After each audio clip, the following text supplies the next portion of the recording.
I'm in the middle of the projects with my gun in my hand. Most don't have a choice, so we choose to take a chance. Gambling, what you gonna do when it's time to feed your family? You gonna go handle it by gambling. We gambling, gambling, gambling, gambling. Hey, it's hard to focus on your grind, cause you got everything on the line. You gambling. Imagine being this talented, but you wouldn't even release your own music. The story of 20-year-old phenom artist Rod Wave is like no other. Poetically converting his pain was not easy, but somehow St. Petersburg, Florida's own, has got the spotlight. From stealing cars to stealing the ears of millions with his voice, the story of Rod Wave's success has now been featured.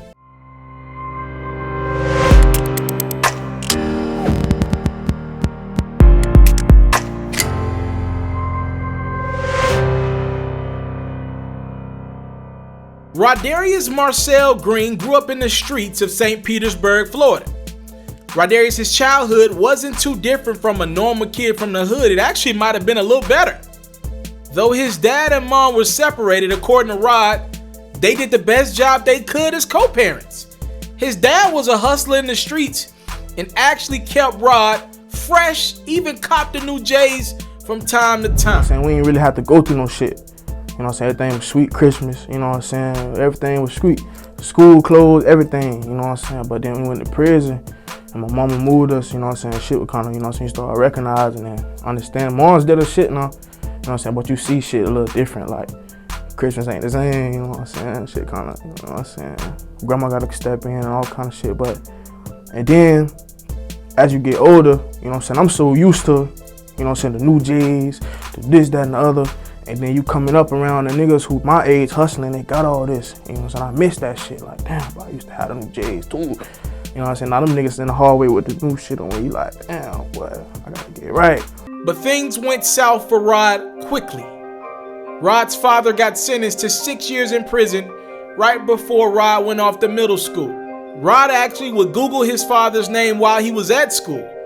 Marijuana, witness tampering, attempted murder, all things Rod claimed he saw next to his father's name upon Googling why he was locked up. One day his teacher finally had enough of his Google searches. She told his mother on him, writing in his agenda book, "Your kid is at school Googling information about his prison father. Are you okay with this?" Rod's mother warned him to stay off the internet. Green started to look for a father figure to replace his pops temporarily. His pops tried to still be there for his kid, but Rod admitted it was a fail because his presence was gone. When his pops went to prison, his Uncle Derek took him and tried to be the father figure in his life, but then his Uncle Derek went to prison. So he attached himself to the women who held those men down. But their love was not enough.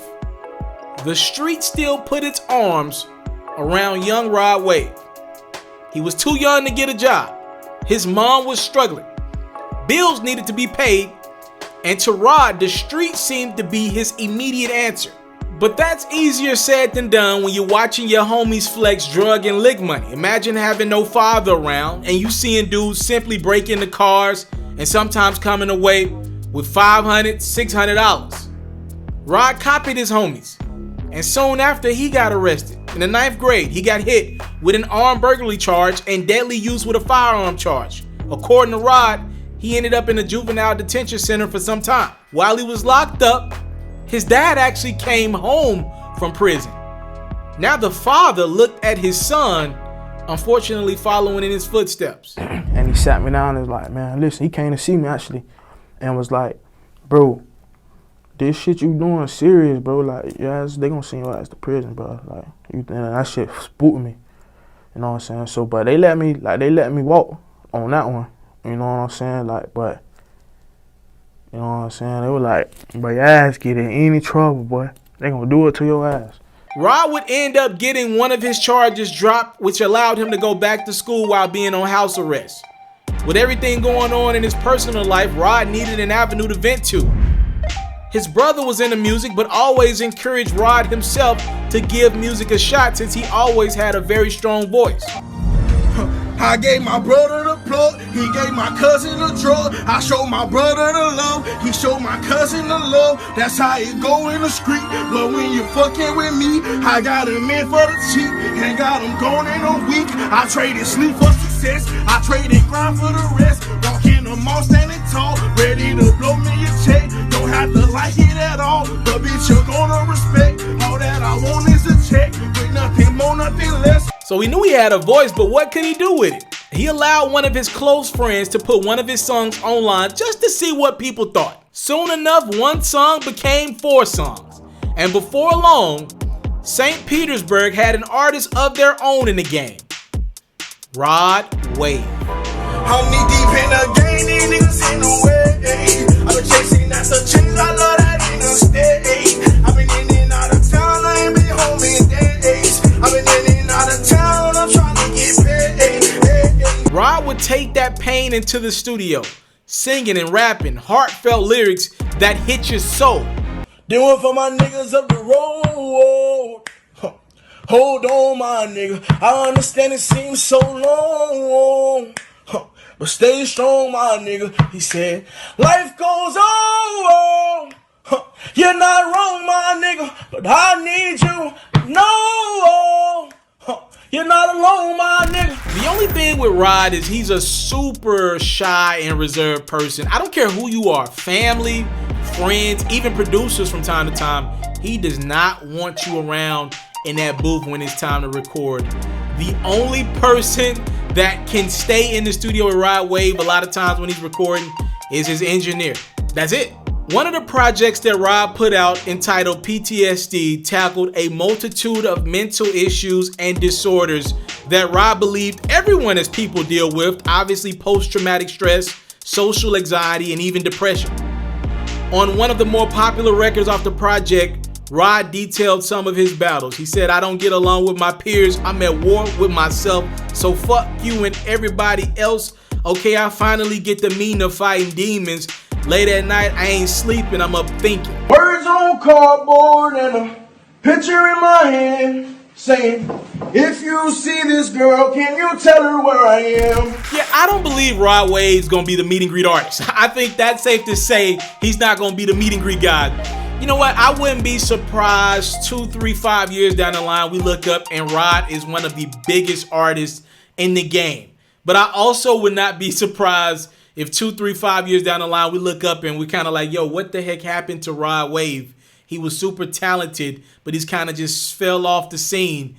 That's how much he just hates being around other people unless he's on that stage. According to Rod, despite all the success that he's had, he still gets very nervous every time before releasing new music, to the point where he'll legit cut his phone off when he knows he's got new music coming out at midnight because of his fear of rejection. The good thing for Rod, though, usually his fans are pretty receptive to new music from him. They love when they get new music from their guy Rod Wave.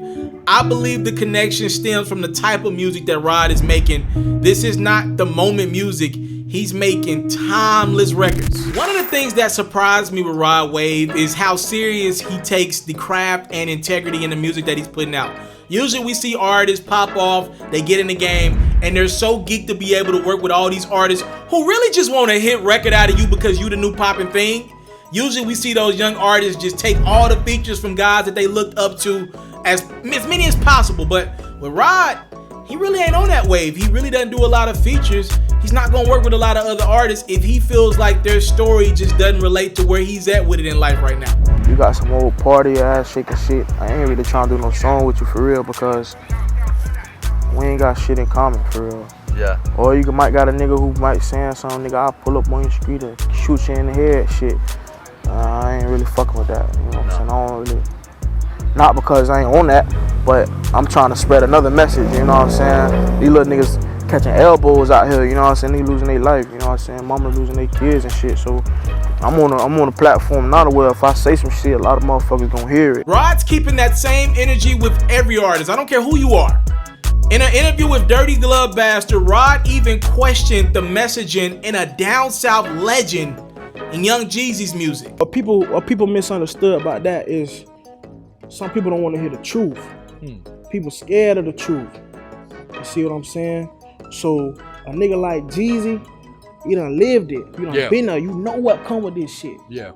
You feel me? So for you to get on a song, tell niggas trap or die. You know, some niggas that's living like that. So he motivating others. But for the other niggas, you supposed to tell them, hey, nigga, if you ain't for that shit, don't even. You know what I'm saying? So for the kids and shit that's coming up, go to school, man. Do something.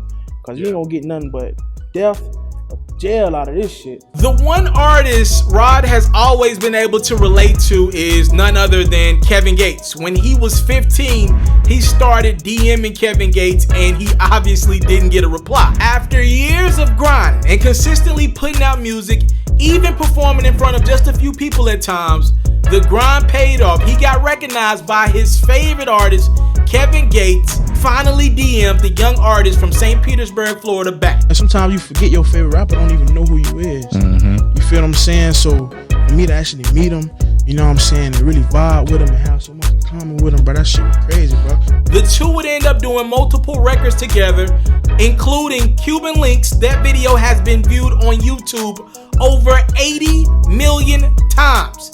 Gates enjoyed his time with the young artist so much that he would go on to executively produce Rod Wave's entire ghetto gospel project, and then Gates would triple down on his support of 20-year-old Florida rapper by bringing him on his tour last November.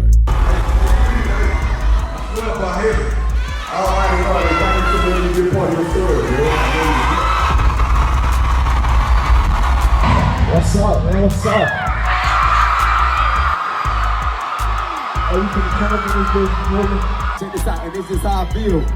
This is how I feel, bro. If you ain't listening to Rod Wave, you need to be listening to you some shit with some bop in. I appreciate y'all for fucking with me, you know what I'm saying? We drop shit translated the whole life. You know what I'm saying? Fuck that shit. We gonna turn this, you know what I'm saying, for real. The kid who at one point in time was in jeopardy of getting caught in a life of robbery is now a young phenom rapper. He was able to move out of the hood. He's even got spots in multiple places, including Atlanta, Georgia. He bought himself a car. He even bought his mom, the woman who once told him to focus on being a jit, a new car. If nothing else makes you happier, this should. I mean, this type of stuff you live for. His new album, Pray for Love, debuted on the charts at #2, only behind pop star The Weeknd. Technically, Rod had the most streamed album that week though. Despite all those feats, his biggest accomplishment just yet might be the work he's putting in on his mental health. On a new song called The Greatest, Rod was able to encourage himself through his outlet, reminding himself and his fans that they could do anything with the right mentality. They think you'd be who you are, my nigga. They think you take it this far, my nigga. You look like the greatest, you look like the greatest. You look like the greatest, you look like the greatest. Personally, I love when Rod Wave takes me to that place that only few artists can take me to. So my 5 favorite joints from Rod of all time, and it's in order too. #1, Poison is my favorite Rod Wave joint of all time. #2 is something fairly new, The Greatest. #3, I'd probably go Sky Priority. #4, I'd probably go Dark Conversations. And then #5, something still fairly new as well, Pray for Love. They're my 5 favorite Rod Wave joints. And my favorite project from his all time is Ghetto Gospel. As I mentioned earlier, that bad boy was executively produced by Kevin Gates in totality. But I want to know what you like from Rod Wave. What's your favorite project and your favorite individual track from one of the young up-and-coming great talents we got in the game right now in Rod Wave? Please let me know in the comment box below. And while you're in the comment box below, make sure you scroll up a little bit more. Subscribe to my YouTube at itsmrtaliaferro for more in-depth stories like this. If you want me to keep breaking down the lives of some of your favorite artists out there, I need that support. These videos take a lot longer to do than the quick news breaks. Make sure you're also following me on Instagram at itsmrtaliaferro so we can show these businesses that I'm converting that following over from YouTube to Instagram as well. I thank you so much for the time, love, and support. I don't take it for granted. Salute. I'm out. I'm just a broken-hearted man. Some say it makes no sense. What else can I do? How will I move on when I'm still in love with you? So if one day you wake up and find you're missing me, and your heart starts to wonder where on earth I could be, thinking maybe you'll come back to the place that we meet, and see me waiting for you on the corner of the street.